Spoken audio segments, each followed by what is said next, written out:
আমজাদ হোসেন। প্রতিদিনের স্বাভাবিক নিয়মে কাজে যান আমজাদ হোসেন, কিন্তু একটি দুর্ঘটনাতেই যেন জীবন পাল্টে যায় তার। 2013 সালের 24 এপ্রিল ভবনে থাকা সকল কর্মী সহ ধসে পড়ে সাভারের রানা প্লাজা। বিশ্বের ইতিহাসে অন্যতম মর্মান্তিক এই শিল্প দুর্ঘটনায় নিহত হন প্রায় 1100 শ্রমিক, আহত হন আরও প্রায় 2500। ভবনটিতে কাজ করা কর্মী ও তাদের পরিবারের জীবনে নেমে আসে এক ভয়াবহ মানবিক বিপর্যয়।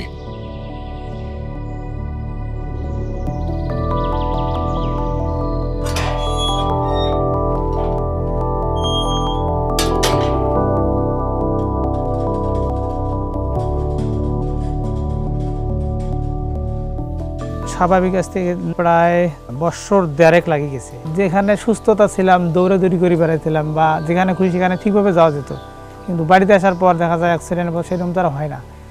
রানা প্লাজা ধসের ঘটনায় জীবন না হারালেও দুটি পা হারান আমজাদ।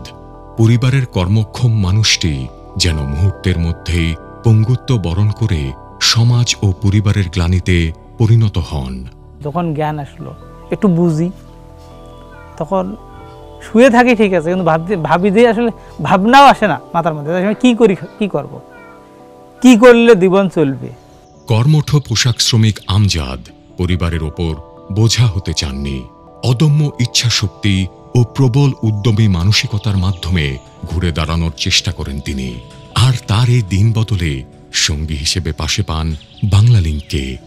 দোকান স্টার্ট করার পর নিজে নিজে ভাবি যে আসলে কোন কাজটা করলে দোকান ভালো চলবে।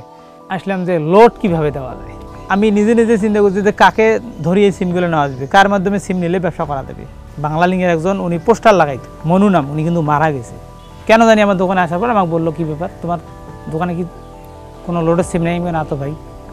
কথা তাহলে একটা বাংলালিংক সিম দিই। হ্যাঁ দেন। লোডের সিম দেওয়ার কিছুদিনের মধ্যে আবার পোস্টকোড করে দিচ্ছে। যখন টপ আপ আমার কাছে ছিল না, তখন তো বাংলালিংক আমি প্রথম না, দেখা যায় লোড দেবো বাংলালিংক, অনেকটাই আলাদা একটা অনুভূতি, ভালো লাগার বিষয়। বর্তমানে কুড়িগ্রামের উলিপুর উপজেলায় সবচেয়ে বেশি সিম বিক্রিকারী দোকানের মালিক আমজাদ। প্রতি মাসে প্রায় 50,000 টাকা আয় করা এই দোকানটি বাংলালিংকের সহায়তায় শুরু হয়। সিম বিক্রি ও রিচার্জ থেকে শুরু করা এই দোকানটি এখন আমজাদের আয়ের উৎস। একই সাথে এলাকার অনেকের অনুকরণীয় ব্যক্তিত্বেও পরিণত হয়েছেন। আমজাদের মতো তরুণদের জীবনকে উজ্জীবিত করতে সহায়তা করে যাচ্ছে বাংলালিংক, যেন তারা সমাজে ইতিবাচক ভূমিকা পালন করতে পারে। যদি নিজের মনোবল শক্ত না থাকতো তাহলে কিচ্ছু করা সম্ভব নয়। আমি যে ব্যবসা করি, আমি এখন সফল। বাংলালিংক হাজারো উদ্যোক্তার স্বপ্ন বাস্তবায়ন করতে নিরলস কাজ করে যাচ্ছে তারা।